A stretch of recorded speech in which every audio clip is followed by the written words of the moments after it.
महायुतीचा विजय झालेला आहे। आमचे नेते खासदार प्रफुल्ल पटेल, डॉक्टर परिणय फुके साहेब, माननीय विनोद अग्रवालजी, माननीय राजकुमार बडोले, माननीय संजय पुराम आणि माननीय विजय रांगालेजी, सर्व आमचे आमदार आणि आमचे नेते खासदार प्रफुल्ल पटेल यांच्या सर्वांचा विश्वास आणि जे आमचे सर्व मतदाता आणि शेतकरी प्रतिनिधी ज्यांनी पुनर आमच्यावर विश्वास दाखवला, उपाध्यक्ष स्वरूपामध्ये सिनियर मोस्ट माननीय भेरसिंग नागपुरेजी, सचिव बाळा हलमारेजी यांची निवड झालेली आहे 14/6।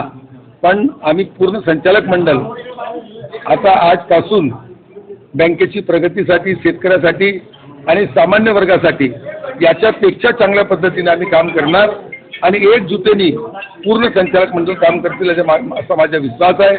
आणि राज्यामध्ये ज्या पद्धतीने महायुतीची सरकार आहे त्या पद्धतीने आता बँकेमध्ये पण महायुतीची सरकार आहे आणि चांगल्या पद्धतीने लोकांचे आम्ही काम करणार, हे संकल्पना आमची आहे।